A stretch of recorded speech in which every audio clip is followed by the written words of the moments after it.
Well, I don't think we've all used the word eugenics. I think, we know, most of us, what the technical definition of eugenics is. That's not what the argument is actually about, really. Well, it's but about that's all that I'm saying is, yeah, is you're that right. when we're arguing with people, then they're saying, oh no, we're not eugenic, I don't, because that's not what we're doing, right. When in reality, it doesn't make us like what they're doing any better, yet they don't define it that right. way. There's no point offending people for trying to persuade them. Well, I've never held that view, but I think the deeper issue, if you want, okay, is the idea that this is what this is about. Actually, is it about, for example, individual autonomy or parental autonomy, etc., or is it about something, a different ethic, actually, or other ethics? And I think, in fact, there is systemic devaluation of people with disabilities. It's evident pretty much universally. And I think it's represented in some of the actions that are taken to actually shorten, end lives, and prevent people from even being born. And I think that is much different than simply individual autonomy may be wrapped up in there, but I think there is a deeper systemic issue, both conscious and unconscious, within human beings and their societies, and that we're struggling.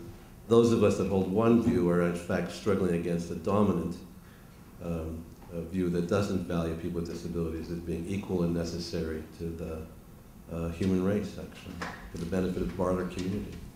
And I agree. I think there are 2 points. There's a normative dimension and empirical dimension here. First of all, people in general tend to think that people with impairments have miserable lives, that impairment wrecks up your life. And that's based on stereotypes, based on the fact that most people haven't met disabled people in their lives, that people with disabilities have been segregated, excluded from communities, etc., etc. And so and another point is that is a normative point, that what makes people think that impairment is so horrible? What do they actually value in life? And I think there's these 2 things that need to be. I think most people don't even really think about these kind of things. They just assume that impairment is awful and it would imply a bad life. And I'm pretty sure that confident most people don't actually think that any further. It might be useful, seeing as you use the term normative, to take a moment to tell us about the history of normativity. Sorry. Well, just speak a little bit about what is the history of this notion of normative. Because it has a specific history too. I'm not sure what you mean.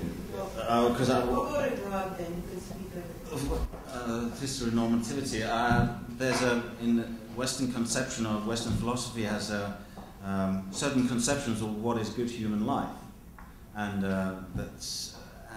and we tend to think that it includes that you have 5 senses and you can move around, and especially that you can think clearly, reason, and understand what Plato wrote.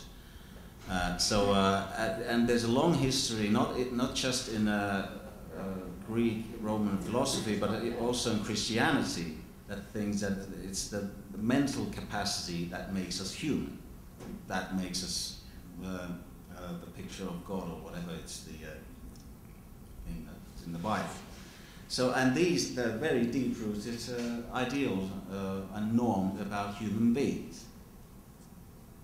So what do you call it, though, when you do have a situation, statistic? I mean, I did the numbers myself. I looked at Ontario birthing rates, U.S. birthing rates, survival rates of these kids with trisomy 13 and 18 in the U.S. versus Ontario. They didn't line up. Something's happening in Ontario that isn't happening in the U.S. statistically.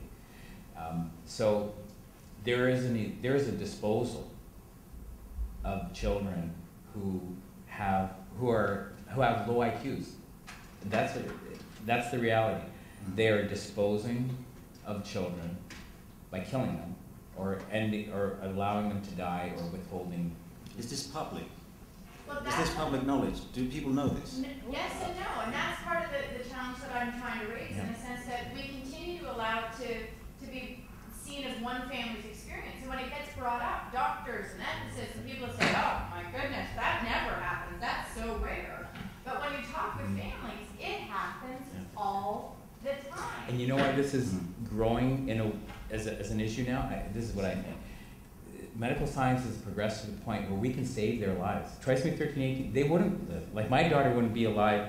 Even 40 years ago, tetralogy of Fallot repair of the heart was not a routine operation. Now anybody gets it. Any child who has a tetralogy of Fallot, they're not going to die because there's a it's a sophisticated but routine. So as medical technology develops and advances happen, this is going to be an exploding issue. We're just seeing the beginning in our society of what I think is going to mushroom at this rate if these medical advancements continue to enable the saving of the lives of developmentally type disabled kids who would have otherwise died because of biological reasons, failure of the heart. So I think it's an interesting observation, but you're hitting on something here that's of more extrapolating to the future. I think it's a good thing you're doing this now is what I'm saying, because we better have this figured out before we know more about how to save lives.